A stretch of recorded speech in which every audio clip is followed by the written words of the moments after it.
On today's show, Duxbury Senior Center Director Joanne Moore sits down with Cheryl Botieri on Community Conversations. We shine a light on local with the Greg Simonow Show and get a short, just the facts update on Kingston town government. And if you're looking to learn or just have some fun, we'll also be talking about classes, programs, and upcoming things to do in Plymouth, Pembroke, Kingston, and Duxbury. We're glad you're here. Let's get started.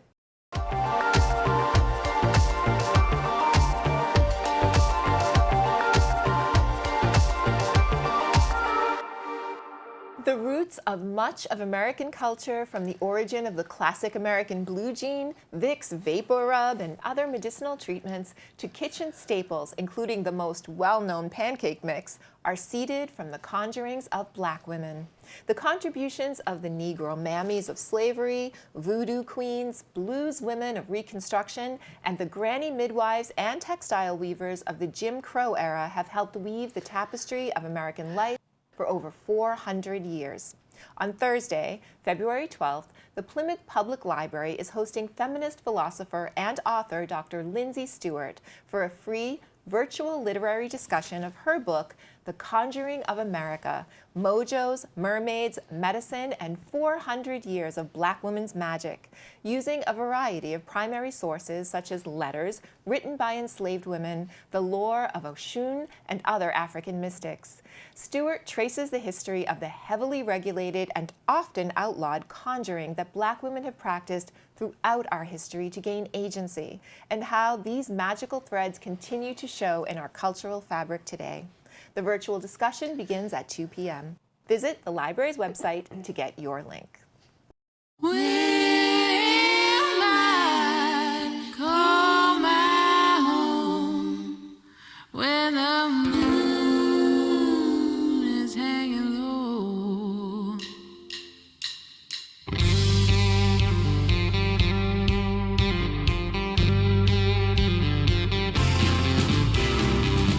The Spire Center Lobby Series will see the Wolf Sisters, a gritty, raw folk trio, grace the stage on Thursday, February 12th. About this trio of musical siblings who were born to artistic parents and raised on Dylan, Springsteen, and the Stones, the Boston Globe says Rebecca, Rachel, and Kat Wolf, actual sisters raised just outside the city, live comfortably at the crossroads of Americana roots and 60s rock and roll, where the band might meet Brandi Carlile and take her out for a beer. Tickets are only $17 and are on sale now through the Spire Center's website. The show starts at 7:30. Doors open at 6:30.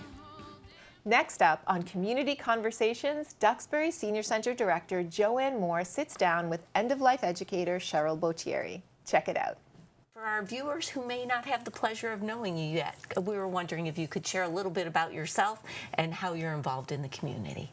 Well, it's an honor to be here. It's an honor to be a part of the Plymouth Task Force. I came to this volunteering at the Center for Active Living. And so my background is as an end-of-life educator, family support specialist, and end-of-life doula. And so helping the senior center and seeing what needs were there for seniors, when this bubbled up, this senior task force, that this might be something that we really need to have, I got very interested. So I reached out to Michelle and just kind of, we just wanted to have lots of different people on this and all different interests, so it's been a pleasure in my role of what my expertise is, but also as a Plymouth resident and volunteering at Cal for years. So the task force is really an amazing group of people. Mm-hmm. Can you tell us a little bit about how it started, who was involved, and kind of the journey that we've been on? Because I think it's 6 years now. Oh my gosh, it's been a journey, and kind of like I mentioned, what's going on in the community? What are some of the challenges? What are some of the opportunities? And so the group kept growing and just kind of trying to find our way. Mm-hmm. And so it was thought that this kind of task force approach versus just a committee. And so we had, I believe there were up to 18 people, right, over the years, and all different industries, businesses, municipality, types of departments, so police and fire and health department and local business, local and chamber businesses, of the commerce. chamber. I'm trying to think of around the table. Yeah. Realtors. BID Plymouth. Oh my gosh, and assisted living and senior, all around deep senior issues and what was bubbling up. And so back then, and I apologize, I don't recall his name, but then a select board member was really now Charlie Bletzer. It was even before him. Oh, okay. And I do apologize. Wonderful gentleman had moved to New Hampshire now, but he was now a liaison with the select board. And so I think that's what really helped elevate that this is really something town-wide, that how do we help the citizens, the senior citizens, and there's a lot of us, I am one, right? So over 40% in Plymouth right now are over the age of 55. And so as we started looking at the different issues, what bubbled up was, I'm going to call it an initiative, called Age and Dementia Friendly Communities from the World Health Organization and AARP. Yeah. And so that's how kind of we started really coalescing and really kind of said, that's something that we could hold on to. And it was amazing how many of the issues the group had brought up were part of this age and dementia friendly process. And that what we really found is if it's something that's going to be good for an older adult, it's going to be good for a younger family or someone living with disabilities. So by doing this process, it really makes it better for the community as a whole. Spot on. And we didn't have to reinvent the wheel. And so this is something that is worldwide, but then brought right down into your community. And every community is unique and different. And so that's, as we found out more and more about the process, we reached out to Mass Councils on Aging because they are the group that kind of oversees age and dementia friendly here in Massachusetts. So we thought, let's bring that in. How do we educate ourselves? And we're very lucky that we were able to do that. So that was Patty Sullivan and James Fuccione, and they came out and they told us a little bit about the livable communities. And then talk a little bit about our experience with UMass Gerontology and kind of how that all started and how it was such a wonderful experience. Again, we were really very happy that we weren't reinventing the wheel, and this was a process. And so from that meeting, then we got to learn what other communities within the Commonwealth were actually doing this process. And that's how we found out about UMass, that they had done several community, what is the right word? Like assessments. Assessment, great word. And there were many parts of it, and it was thorough, and that's what we really liked. And one of the things that we felt prior in this at the senior task force was communication, right? We're a really big town, land-wise, people-wise, age-wise, and so what we found that this process was going to allow us the opportunity to look at community stakeholders and have different meetings. It was going to allow us to have focus groups out in the communities around several different topics, and all of this helped us to then put together a survey that they helped us to create, but very directed at what was starting to come out from some of these stakeholder interviews, the focus groups, and some of the specialty forums that we had.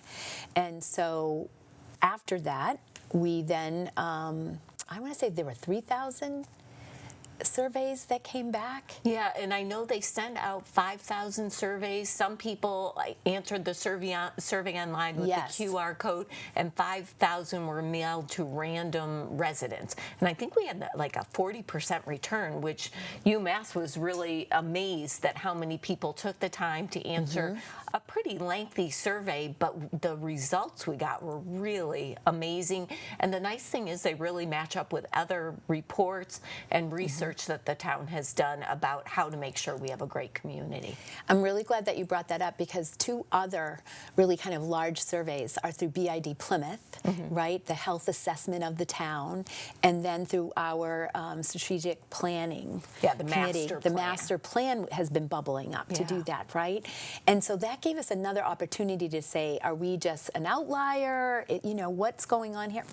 It really showed that some of the areas of challenge, concern, opportunity were well aligned. Right. And so then we didn't have to have a lot of duplicity, right? It's let's look at this from these different angles, and how do we now build an action plan? Right.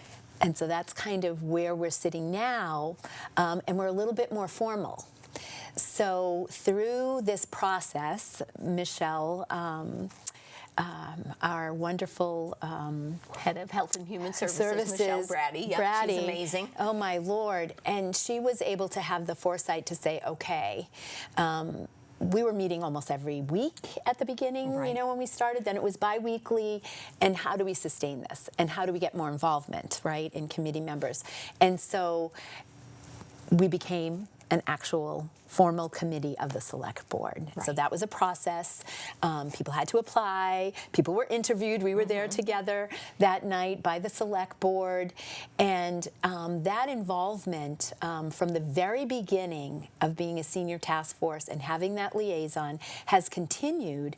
And the town financially has paid for, through this process, all of that survey work, all of this background information with UMass to give us rich data. And again, we know that this is something that several areas of the town, it's bubbling up that we need to look at these areas. Right, and it was great at one of our last task force meetings, Steve Bulletin, who was a member of our group and is part of the planning, the master plan process. It was wonderful to see what was coming up, what they had learned, and how they're working on their report. And like you said, how much it's aligned and how we can work together to really move the agenda of the town forward as everybody working on the same things that are important to residents. And one thing that you mentioned at the beginning I think is really important about this age and dementia friendly.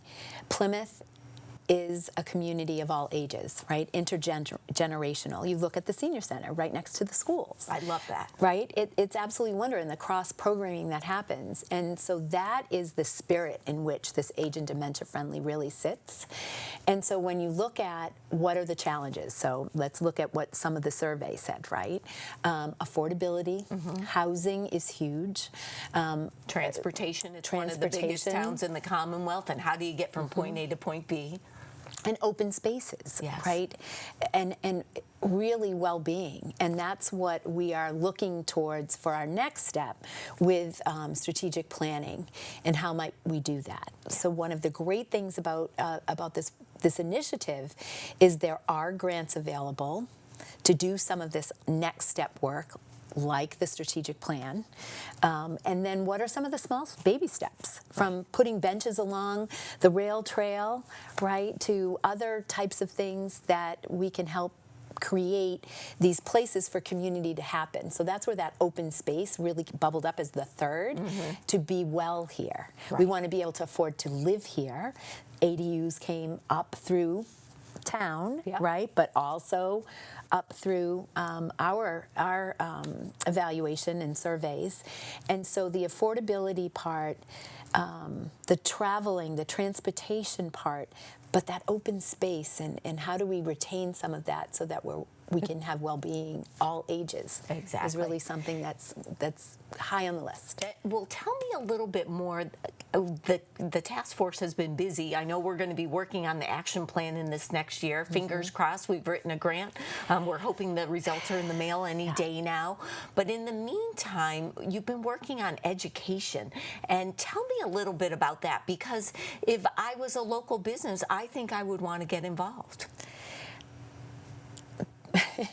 It really was the business community that said first, how can we help? And through the chamber and different businesses, we had, after the results came back, we had a little celebration that, yes, we finished this. We did receive our designation that we qualified now for the designation that we're on the road to be an age and dementia friendly community. Right. And so this whole concept of how do we support our community members with cognitive decline, with dementia. And so that was the place that we felt we had so much to support to start.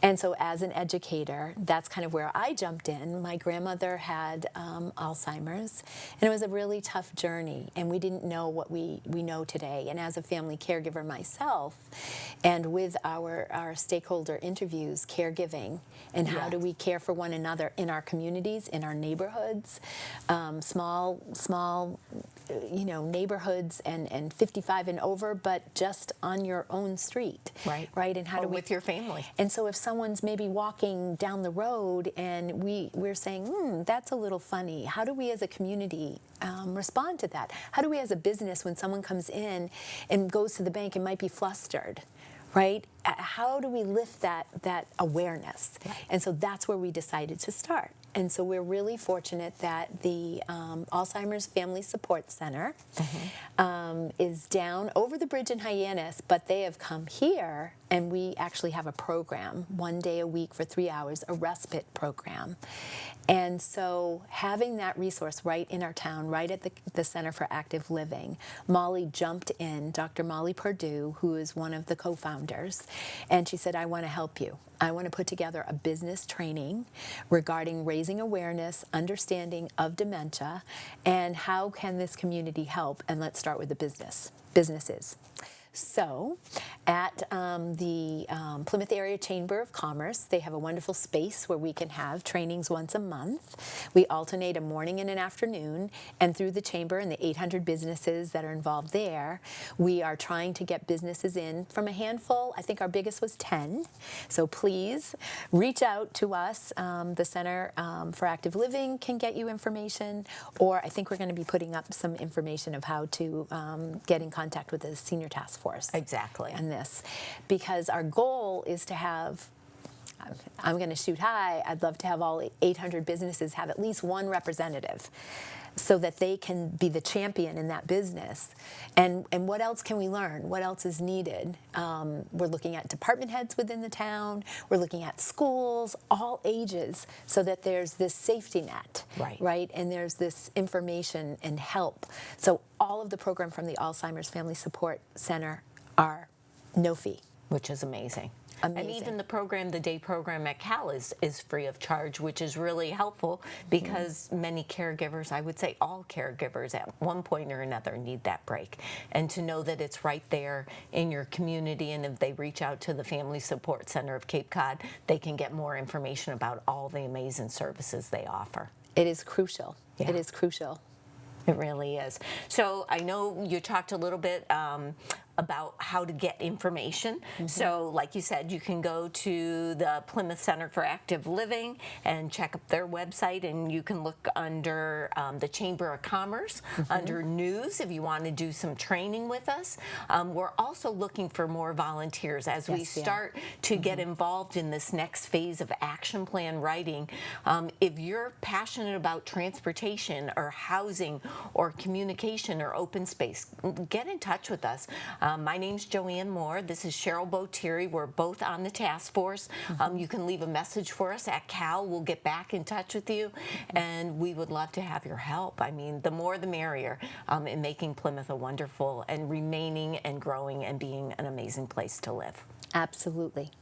Thank you for being with me today. Thanks for having me. From the number of brand choices beckoning to you from the shelves to the bright lights and the auditory stimuli, shopping at the grocery store can be an overwhelming experience. This can make choosing the food products that are best for your body and mind difficult, but the Duxbury Senior Center's dietetics intern Ryan has a plan for you. On Wednesday, February 4th, sign up for Navigating the Grocery Store, a walkthrough that will help you prepare for shopping in a balanced way. You'll discuss methods of shopping, reading and understanding the nutrition labels on products, and how to make healthy food choices. The class starts at 10 a.m. at the large classroom, and you can register through the Senior Center's website. Here's Dave Antoine with a Just the Facts update on Kingston Town Government. With 2025 in the history books, The Kingston Planning Board reunited once again at 26 Evergreen Street to conduct the business of the town with site plans and more. The anchor item of the January 12th meeting was a public hearing on Main Street, an application for a special permit to convert office space to residential use on the second floor over a first floor business in a commercial district. Representing was the applicant himself, Joseph Thurston of JMA LLC, both a business owner and a chiropractic physician. The aim was to convert the top floor of his building, 2 small office spaces currently used for storage, to 2 two-bedroom apartments while its remaining businesses occupy the remaining floors, a martial arts school and a chiropractor's office. Town planner Val Massard provided her input, delving into a brief overview and history of the property near where Crescent Street intersects with Main Street behind Pro Limo, looking at a plan dated 1967 to today, with the surrounding work such as resurfacing that has been performed. Val cited that her office is conducting a special permit and site plan review, subjecting this property to the planning board as they make findings and determine if the space is not detrimental to the neighborhood. In comparing the floor space and based on the architectural plans, the proposed apartments would be over the minimum requirement of 600 square feet, with one apartment being 1,300 square feet and the other being 905 square feet.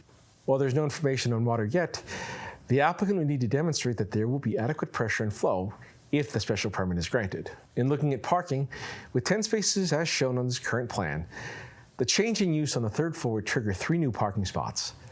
Val referred to how an easement on the north side of the building has space for those 3 spots, provided the trailers currently in their place would move. Fire and police departments had no comments, while conservation had concerns about the parking lot and that easement.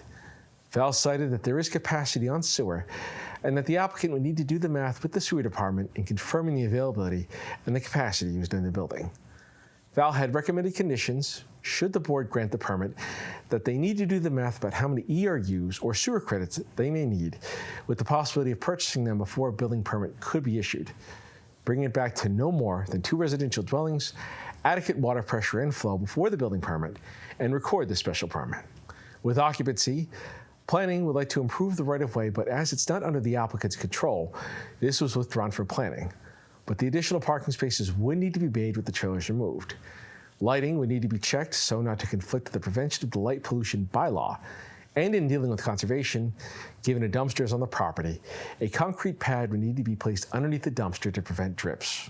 A neighboring resident had input, given their concerns such as the change of use of the property being on the market, the possibility of it being an affordable unit, later debunked by Val, and placing a decision on hold until the water will end issue is settled. The issue was examined as Val discussed the physical adjacency between the neighbor and this property, given the nearby wetlands. Complaints have been generated back and forth between people on the shared line, later offered up to a notice of violation by the Conservation Commission. Bringing it back to parking, Val noted that the parking with the 3 parking spot proposal could happen. The applicant discussed the history of the space before he bought the property, including the prior owner allowing him the easement that could be used for parking, the dumpster being used by a tenant property, and the reason for its placement and what accommodations could be made. The property was on the market itself, with the applicant revealing that it was, but not under agreement with a broker. Seeing that it hasn't sold, gave reason as to why they wanted to do something with the property by adding residential dwellings. The applicant cited the hours of operation with the martial arts school and how the dynamics of the space would change, given the school hours and students being dropped off. Depending on the special permit being addressed, member Bob Kidder inquired if this would lead to the floor used by the school as being vacant, while the applicant's Hanover school would take on the classes. The applicant cited that this space would actually be a smaller martial arts school.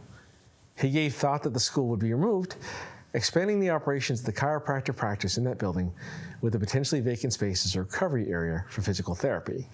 With more work to be explored with the Conservation Commission, the board voted to close the hearing and in their second motion, voted to deal with the site plan. In referencing the conditions, Val Massard recommended removing a couple conditions not related to the right-of-way. Ultimately, the board voted on a motion to approve the site plan with a special permit with conditions or findings made in the planner's report. The board then moved on to an A&R plan on Old Orchard Lane with applicant New Orchard Realty Trust with Mark Guidaboni as a trustee. The board looked over the plan in relation to a bond reduction/release on Naval Landing. With the project completed and the progress made, Val wanted to work with the board to reduce the bond, a move seen as reasonable and voted yes by the board. The board then closed out their meeting for January. This has been your Kingston Government Access on the local scene. Part of our mission as a media center is to welcome members of the community into our studios to record their own show or podcast about subjects that matter to them.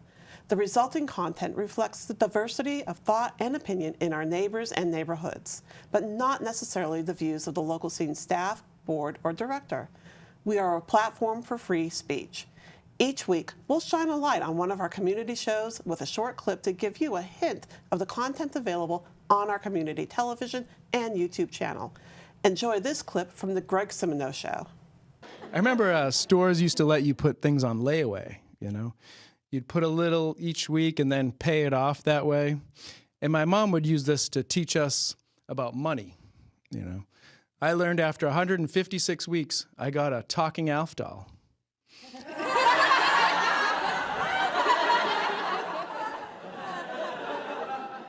But by the time we got the Alf doll, the show Alf had already been canceled. It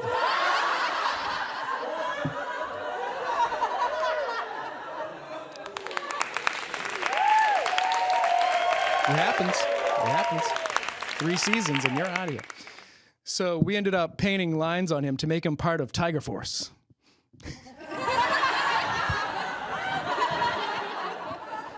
Yeah. Finally, Alf and the cat were on the same team. So there you go.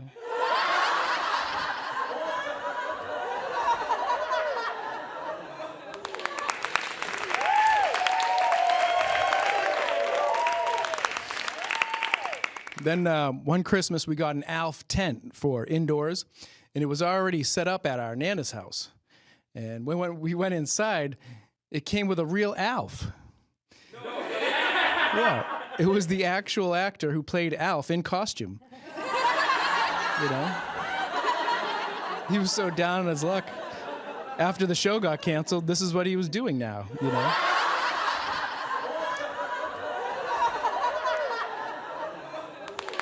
Yeah. If you like what you saw, find more of The Greg Simino Show on Xfinity Channel 6 or Verizon 43, or visit our community producers YouTube channel at Community on the Local Scene. The town of Plymouth is making the transition to a new and better emergency notification system called Smart 911 Rave Alert. Smart 911 is a free automated reverse 911 service that sends residents public safety notifications based on the address you provide. You'll receive important alert information directly by phone call, text message, or email. Alert examples are road closures, severe weather, public safety incidents, local emergencies, and other critical information. The previous system in use, Code Red, is no longer in service, so registering for the new Smart 911 system is critical if you'd like to receive emergency alerts. Signing up is quick, free, and takes just minutes. Register your cell phone or landline by visiting smart911.com. Registration is now open for a tap dancing class at the Pembroke Community Center starting on Thursday, February 20th through the 26th. The class starts at 10:30 a.m., is an hour long, and is open to all. As dancer Gregory Hines said, if you have tap shoes, you're in. The popular annual South Shore Food and Wine Expo is back on Saturday, February 7th for another year of sipping and savoring at historic Plymouth Memorial Hall. From 1 p.m. to 8:30, expect a day of incredible food, world-class wines, live music, and more. The grand tasting features hundreds of wines across both floors, with unlimited food samples included in your ticket. Also included are a commemorative wine glass and access to Vendor Row, a showcase of exciting new products. 2026 brings a new facet to this grape event, the Vintners Lounge.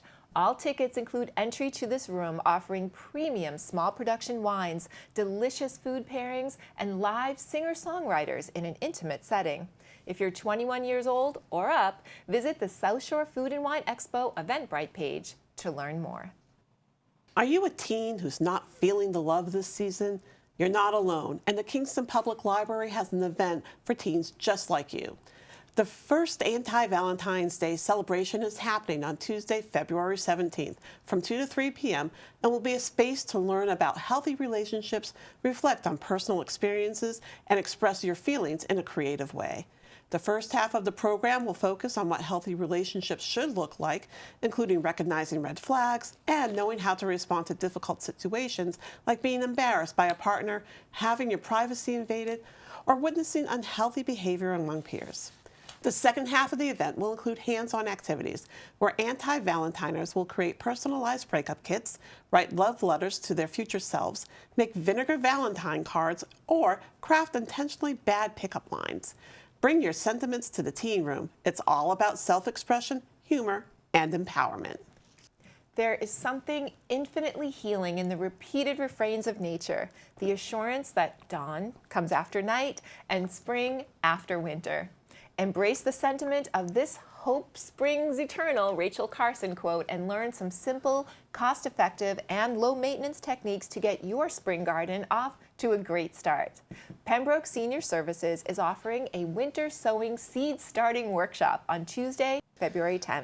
Starting at 2 p.m., Plymouth County 4-H educator Kathy Akempora will lead an introductory lesson on the winter sowing method, showing you how you can use recycled milk jugs to create mini greenhouses. The cost for this lesson? Free. Sign up by visiting the front desk at Pembroke Senior Services or by calling 781-294-8220.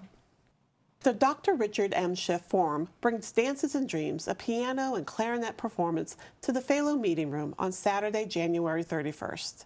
Boston-based clarinetist Marguerite Levin and accomplished pianist Sarah Troxler will enliven the room with a diverse musical program of expressive artistry and impressive technical mastery. The concert starts at 4 p.m. and is free for all patrons. Reserve your seat through the Plymouth Public Library website. If you're a cinephile who's free on the afternoon of Tuesday, February 10th, the Kingston Public Library has a real contender for your time, a screening of the classic film On the Waterfront, starring Marlon Brando and directed by Elia Kazan. Released in 1954, the movie swept the Oscars, earning 12 nominations and taking home 8 statues, including Best Picture, Best Director, Best Actor, and Best Supporting Actress. After the movie, former English professor and classic movie buff John Riccio will lead a 15 to 20-minute discussion about the film. The weekday Vintage Movie Club will be at the Adams Center and start rolling at 2 p.m. Register through the Kingston Public Library website. Your child aged 4 to 8 years old will be so excited about Pembroke Public Library's Snowman Storytime. Miss Kiki will be at the library for an hour-long snowy-themed storytime on February 14th. Each month this year, Storytime will be based on Maurice Sendak's poetry from Chicken Soup with Rice, a book a month. February's theme is from the verse, "In February, it will be my snowman's anniversary." The book to be featured will be Sneezy the Snowman by Maureen Wright. After Storytime, there'll be a game of Pin the Carrot on the Snowman and some chilly crafts where kids will make a working snow globe. Storytime starts at 1:30 in the meeting room of the library. Skate on into this drop-in event. No registration is required. From the Algonquin Round Table to the Beat Generation, there is an almost mystical communion that happens when writers gather together. The Junior Duxbury Writer Society is inviting young storytellers in grades 10 through 12 to workshop their creative writing in a supportive, inspired environment. Trent England from the Duxbury Writers Society will lead the group at the Duxbury Free Library on February 9th at 3 p.m., when students can participate in spontaneous creativity through writing prompts. Interested scribes can also bring 1 to 2 pages of their work to share, if you'd like to, and your preferred writing instrument, be it laptop, tablet, or a good old pen and paper. The group is an hour long and will meet in the resource room every other week. No registration is required. And that, my friends, wraps this episode of The Local Scene this week. Thank you for watching. And if you live or work in Plymouth, Pembroke, Kingston, or Duxbury and would like to have your own show or podcast, you should. Email community@thelocalscene.media to find out about our free production services and training for community members. And if you have a story or event you'd like people to know about, email us at story@thelocalscene.media. And as always, we thank our patron Tiny & Sons for supporting our mission of community in action through media. The Local Scene this week will be back next week with more of what's good and good to know in our area. Until then, we'll see you on The Local Scene.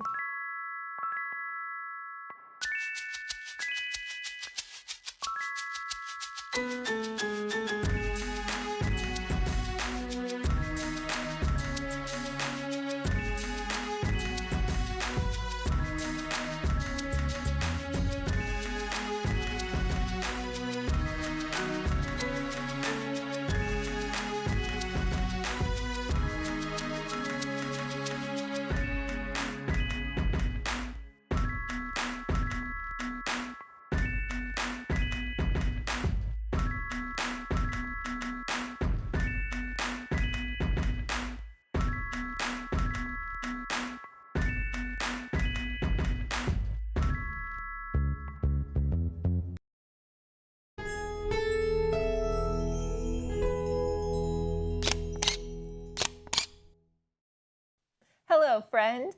If you enjoyed this video, please think about scanning the QR code and making a contribution to the local scene. Every dollar is appreciated, and your support helps keep community media alive and our resources free to the community. We'll see you on the local scene.